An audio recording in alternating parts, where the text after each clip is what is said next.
안녕하세요. 평화를 사랑하는 세계인으로 문선명 총재님 저서전입니다.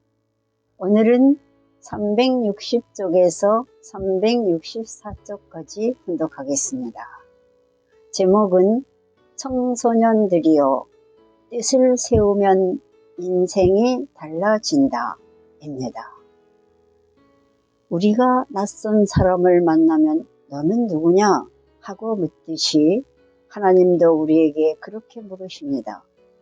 그리고 하나님은 저는 청년입니다 라는 대답을 가장 기뻐하십니다. 왜 그럴까요? 인생에서 가장 중요하고 가장 아름다울 때가 청년 시절이기 때문입니다.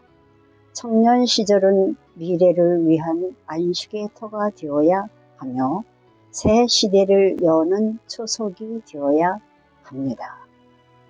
그런데 요즘 청년들에게서는 열정을 찾아보기가 점점 더 어려워집니다. 삶의 목적을 찾지 못한 채 여기저기 쓸데없이 두리번거리는 불쌍한 젊은이들이 늘고 있습니다. 역사상 위대한 지도자는 모두 어렸을 때부터 삶의 목적이 분명했습니다. 그들은 어린 시절 가슴에 품은 목적을 평생 간직하고 그것을 이루려 치열한 삶을 살았습니다. 잠을 자고 눈을 뜨고 친구를 만나는 모든 삶의 행위가 미래 무대를 준비하기 위한 것들이었습니다. 여러분은 과연 그런 삶을 살고 있습니까? 우리는 모두 위대한 사람으로 창조되었습니다. 아무런 뜻도 없이 여러분이 세상에 나온 게 아닙니다. 하나님은 자신의 모든 사랑을 쏟아부어 우리를 만들어 내셨습니다. 그러니 우리가 얼마나 위대한 존재입니까? 하나님의 계시니 우리는 무엇이든지 할 수 있습니다. 하나님을 사랑하면서 나는 완전히 다른 사람이 되었습니다. 나보다 인류를 더 사랑하고 나와 내 가족의 문제보다 인류의 고통을 먼저 생각하는 사람이 되었습니다. 또 하나님이 지으신 모든 것을 사랑하려 애썼습니다. 산에 있는 나무도 사랑하고 물에 있는 고기도 사랑하는 마음으로 보았습니다. 세상의 모든 사물에서 하나님의 손길을 느끼려고 촉각을 곤두세웠습니다. 그렇게 마음을 하나님의 사랑에 맞춰 바꾸는 한편 사명을 다하고자 내가 갖추어야 할 강건한 몸을 만들려고 노력했습니다. 언제 어느 때 하나님이 부르시더라도 단숨에 달려갈 채비를 한 것입니다. 축구, 복싱, 한국 전통무예와 내가 직접 만든 원화도로 체력을 길렀습니다.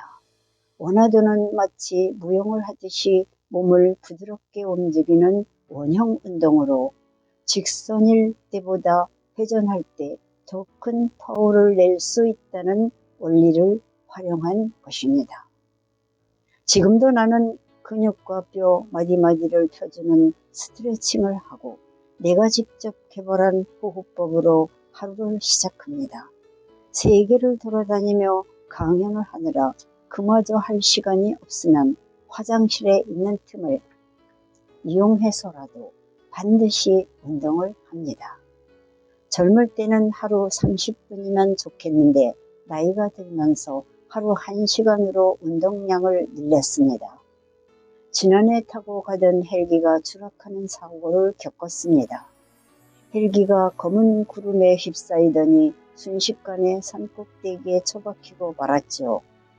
헬기가 뒤집히면서 내 몸이 안전벨트에 묶인 채 거꾸로 매달렸습니다. 나는 반사적으로 양쪽 팔걸이를 단단히 붙잡았습니다. 만일 내가 평소에 운동을 게을리 했다면 거꾸로 매달린 순간 허리가 부러지고 말았을 겁니다. 몸은 건강한 정신이 담긴 그릇입니다. 몸을 단련하는 일을 게을리 하지 말아야 합니다. 공부가 좋아서 학교에 가는 학생들은 많지 않을 겁니다. 부모가 다니라 하니 학교에 가는 것이지 공부하고 싶어 학교에 가는 것이 아닙니다. 처음에는 다 그랬습니다. 하지만 뭣도 모르고 학교에 다니다 보면 공부의 맛을 알게 됩니다. 그때부터는 공부도 스스로 하고 자기 길도 알아서 찾아갑니다. 철이 드는 것이죠. 그런데 부모님들은 자식이 철들기를 기다리지 못하고 공부해라, 제발 마음 잡고 공부 좀 해라 하고 닥달을 해댑니다. 공부를 해서 미래를 준비해야 한다는 걸 부모님들은 잘 알기 때문입니다. 행여 공부하는 시기를 놓쳐 아무런 대비 없이 미래와 맞닥뜨릴까봐 걱정하는 겁니다.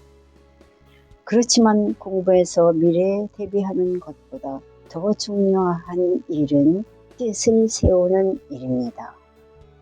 무조건 공부에 내몰리기 전에 장차 내가 무엇을 하고 싶은지를 정하고 내가 얼마나 쓸모있는 인간이 되어야 하는지를 스스로 깨달아야 합니다. 요즘 청소년들은 대부분 뜻은 세우지 않은 채 공부에만 매달립니다. 하루는 영어를 열심히 하는 학생이 있기에 내가 물었습니다. 무엇하려고 그렇게 영어를 열심히 하느냐? 그러자 그 아이가 대답했습니다. 대학 가려고요. 이렇게 어리석은 일이 어디 있습니까? 대학은 목적이 아닙니다. 대학은 무슨 목적으로 어떤 공부를 해야겠다고 할 때 가는 것이지 그 자체가 목적이 될 수는 없습니다. 또 돈을 얼마나 벌 것인지에 인생의 목표를 걸지 마십시오. 나는 지금껏 월급 한 푼을 받지 않았습니다. 그런데도 내가 이렇게 밥을 먹고 삽니다. 돈은 무슨 일을 하기 위한 수단이지 목표가 아닙니다. 돈을 벌면 쓸 데가 있어야 합니다. 목표 없이 돈만 손에 쥐게 되면 그 돈은 곧 쓸모없이 사라져 버립니다. 직업은 전적으로 자신의 소질과 취미에 따라 결정해야 합니다. 소방수가 되면 농부가 되건, 농부가 되건, 축구 선수가 되건, 정치가가 되건, 그것은 여러분의 마음입니다. 내가 당부하고 싶은 것은 직업을 넘어선 이야기입니다. 축구 선수가 되어 어떤 삶을 살 건지, 농부가 되어 어떻게 살 건지를 묻는 것입니다. 뜻을 세운다는 것은 자기가 살아갈 삶의 의미를 정하는 겁니다. 농부가 되려 한다면 새로운 농법을 실험하면서 보다 좋은 품종을 만들어 인류의 기후 문제를 해결하겠다고 뜻을 세워야 합니다. 축구 선수가 되더라도 우리나라의 이름을 세계 만방에 떨치고 축구를 하고 싶지만 형편이 되지 않은 어린이들을 위한 축구 교실을 열어 꿈을 키워주고 싶다는 의미 있는 뜻을 세워야 합니다. 세계적인 축구 선수가 되려면 피눈물 나는 훈련을 거쳐야 합니다. 그런데 만일 여러분이 마음에 품은 뜻이 분명치 않다면 세계 정상에 설 때까지의 고된 훈련을 견뎌내지 못합니다. 뜻이 있어야만 자신을 지켜나갈 힘이 생기고 남다른 인생을 살 수 있습니다. 오늘은 여기까지 훈독하겠습니다. 경청해 주셔서 감사합니다. 건강하십시오.